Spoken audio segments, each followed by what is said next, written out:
is Rick, and I'm coming back at you after, well, I did a couple videos on the moles and woodchucks in my backyard for last week, and for the 4th of July weekend, I don't think I did much. So anyway, we'll kind of get back to normal. Recently, yeah, the last day or so, I was talking to a subscriber on my channel, or at least a visitor on my channel, about 2nd edition MERP. And I believe it's SunSin 1592, SUNSIN 1592, who said that there was more detailed information on the Schreier in a 2nd edition MERP supplement called the Schreier. And I knew at the end of my 1st edition run of these, the Middle-earth role-playing game system that I'd been buying into, the 2nd edition had come out. I believe I have the core book for 2nd edition, or at least I have a second reprint of a rule book that's different from the first print. And I have 1 or 2 items from 2nd edition, module-wise. I don't 100% know why I stopped buying them. I know that at some point it's always a money thing. I can only afford, I'm not, like on most people, we can't afford to buy each and every bell and whistle that comes out in our favored game system. It's just doesn't happen. We either become enthralled with another system altogether and we focus on that, or we become disenfranchised with the changes that are made to the system that we're used to playing and just lose interest. I can't say 100%. I know that there are a number of supplements that came out for 2nd edition MERP that I do not have, and some of them I'm not aware exist at all, and that's just the truth of it. Till Sunsen mentioned the supplement specifically for the Schreier. Also points out that that particular supplement was one of the first that wasn't a rework of original material, which probably is the reason why I didn't buy into the 2nd edition stuff when it started coming out. When they transitioned from 1st edition, such as this here, to the 2nd edition version, if they were duplicating the material I already had, just giving it better graphics, I would have not purchased it, because once again we're back to the apples and oranges and the money thing. At the end of the day, I didn't have enough Benjamins to spare to purchase an entire system again, just because they update the graphics and the visuals in it to make it look snazzier. It wasn't completely different, and I was inclined to play it as a different game system, or it was material I didn't have in the existing system. So they probably didn't start introducing actual new game material, areas that were not already covered in the earlier 1st edition material. So without knowing that, I would have stopped looking at them on the shelves.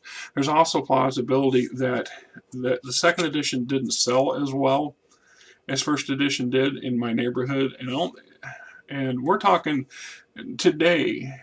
A lot of people take it for granted that you can get anything you want via the internet.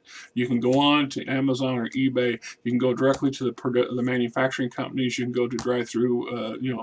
There's all kinds of places that you can go and order the stuff and get it delivered to your house. Back in the day, God, I sound like an old man. Back when it was the only way to get things was through the store or store order catalog. You went to the store and they either had it on the shelves or they didn't, or you found it in the back pages of something you just bought and said, "Oh, I think I want to get the next thing and the next thing." In order for me to get that next thing, check it out, look it up. In some cases, actually write to the company itself and ask for an up-to-date catalog for what their production is. And then, of course, we're back to the money thing, cash. Not all of us have a hefty pouch of gold to spend. So the downside of sight unseen purchase back in those days was you paid, you bought, you got it, you liked it or you didn't. You might be able to send it back, and you probably weren't. That was the advantage of having the game store. You go to the store, they had the stuff on the shelf. You were able to pick it up physically and look through it and glance through it. I can't tell you how many hours I spent at Ivors Dungeon reading the material before I purchased it, to make sure it was something that fit into what I wanted or what I was comfortable with or my existing system. So when they came out, and obviously they did with the Schreier, because I looked it up on the internet a little bit, and it's definitely new territory for MERP, which I kind of wish I had purchased. So that said, I Googled this material and about croaked. I about lost it when I saw the asking price for this stuff. And I'm aware that some of this older stuff is worth a lot more than what we paid for it originally, because in our game industry, we have to be honest. For example, there's only one West End Games, and Wedge produced only so many copies of this particular adventure module. Then it either was successful enough to generate additional printings, or it wasn't, or the company went out of business, and they no longer produce it. So in that case, some of these items were one print wonders. Might have been only 5,000 copies or 10,000 copies originally, and then once they sold, that was it. Or there was multiple printings, and you'd have opportunities to get them later. But if the company went out of business, in this case, both these companies are defunct, and somebody bought up the rights to them and chose not to reproduce this stuff, you're not going to get another copy of this particular book ever. That it's just what's there is there. It's like most products. There's a reason classic cars are classic, right? So there's a reason classic games or OSR games are old school for a reason. You just can't waltz out and get new versions of them off the virtual internet as often as you ought to. Now, we have beautiful, advantageous things today that we didn't have back in the day I was talking about. So it is quite possible to get these things in a PDF version, and some of them you can get for free. Some of them you pay for. You pay for them a lot less than what you pay for a physical version. There's upsides and downsides to PDF, and you all know that. I'm not going to go into all that here and there. But when I looked up the Schreier, MERP, the Schreier, and up props, the first thing that pops up is a brand new, pristine, well, a never used, still sealed in its packing material or in its cellophane version of that second edition supplement. And they listed it for $1,800 plus, over $1,800. I don't know what world those people are living in, but I have never seen any old game supplement, unless it was like Gary Gygax's stuff from the original material, and it was in his hands and he signed it or spit on it, or Gary Gygax's Cheeto dust is in the pages. Would you ever see something like that for that kind of price? Yet, I will acknowledge I haven't been out there and gone out of my way to hunt down what the most radical, most expensive, valuable game supplement material there that is in existence is out there. So the fact that they wanted $1,800 for this, I was just like floored. There's no way and I could ever justify spending that kind of money unless I was, like I said, buddy, just if I won the lottery, baby. Maybe if I had lottery crazy money, then yeah, I probably would buy something like that, just because then I could say, oh, I paid this much for it. And so I did a search again, and I found a used version of the same book for $900 and some, half the price of the new one. And I thought, oh my God, this is just crazy rich, crazy expensive.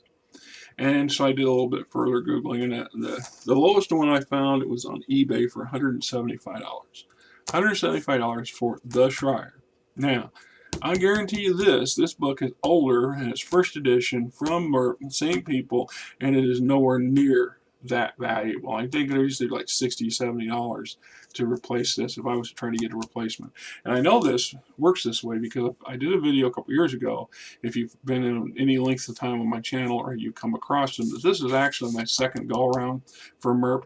When I first started my revisitation of the Middle Earth role-playing game system, I did not have a very good up view camera set up, and or none at all. So some of them I was basically reading, holding myself, my camera was recording, and I was reading the book and showing you pages. And then I rigged up my first down view camera and did some of the series with it. And I decided last summer that, you know, I'm just going to redo the entire series. Once I got my house and I got a nice little studio, if you want to call it, the art room here for setup for this, in a much more conducive environment to some degree, I figured I'd redo and revisit this while I'm doing my current project as well. So just some food for thought. When you look at your collection on your shelves or in those boxes over there, maybe some boxes you shoved away in a closet or down in your basement or up in the attic or something like that because you're not playing them anymore, or you whatever. The fact of value of these things goes up over time. And in part, it's like comic books. Comic books were quite valuable. The older they are, the fewer, the more rare they are, and the better condition that they are. So role-playing games are in that same kind of venue, though. $1,800 and $900 is just out of my mindset, right? I really just can't get my head around them being that effing valuable. $175 for some of these module sets or some of these source books, and they're based on their rarity and their condition. I could buy into that much more than I could 900 or 18, even 8. You know, 1,800 is just insane, and for just that one book. And there's scores of books in the game system. So I'm just, if you were buying $1,800 to buy the entire series, a complete collection of them, probably more likely in my mind. But excuse me, it just really floored me, and it kind of saddens me at the same time.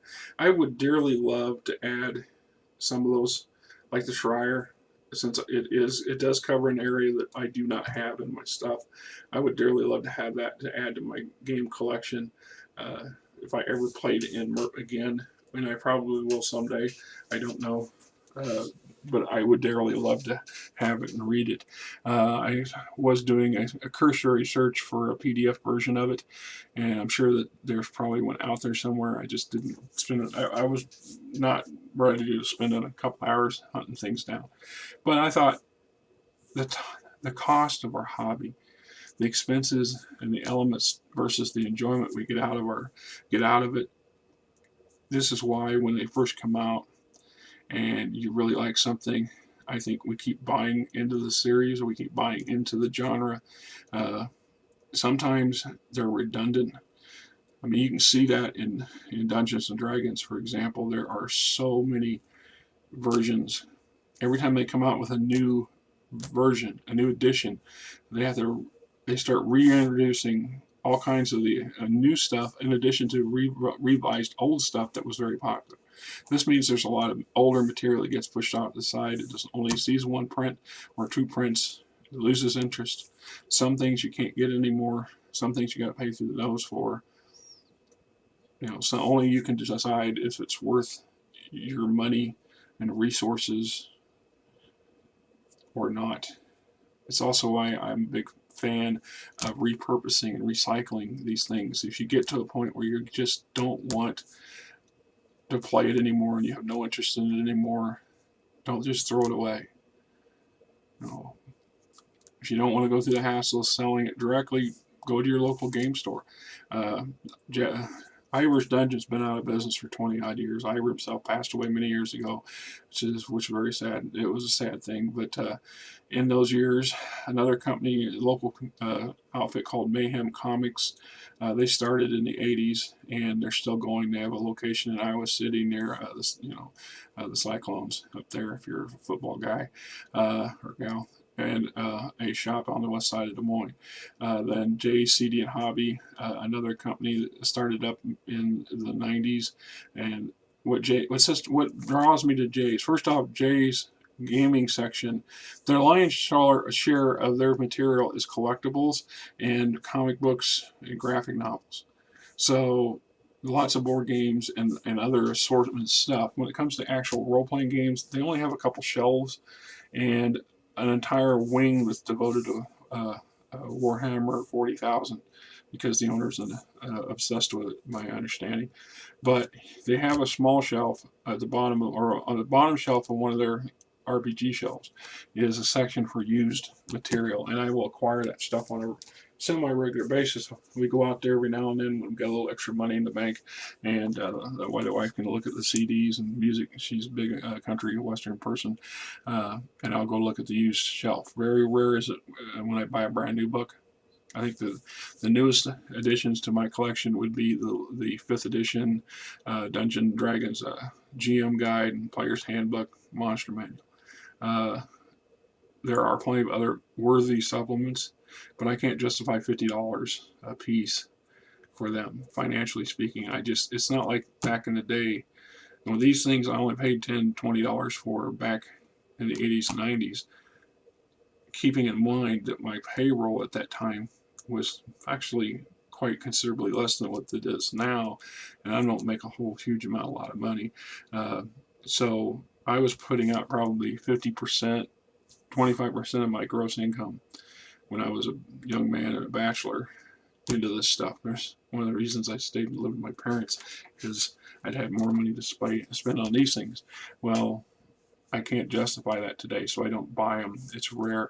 I did have to replace one of my MERP supplements for Mirkwood. I think my Southern Mirkwood or Northern Mirkwood, one of the two, suddenly disappeared out of my mom's bathroom after she passed away, and we were cleaning up things. And my sister was having an issue at that time with me, and she never implied that she did anything with it, but later she kind of reimbursed me for the loss of the book. So you make for what you will of it. Whether she threw it away or took it home and threw it away, I don't know. The fact was, it cost me almost $40 to buy a replacement for it. So, the only reason I did that was because I had the other part of it, and I'd had the supplement since it came out, and the idea of a piece of the collection being disposed of in such a, dastardly way or mysteriously disappearing just kind of rubbed me wrong. So, how much would you pay for something that's missing out of your game collection or your game system? How much would you pay? Would you pay $1,800 for a second edition, first printing, second edition, such and such from so and so? $900? $175? I'm just saying, it's an interesting thing and an interesting topic, and I'm surprised it's not something that I've seen anybody else cover for any significant way in recent times. Well, this is Rick, and I'm going to be doing videos for these two items here right shortly, and we'll get back to you. Till next time, keep your wallet close, because these people are crazy.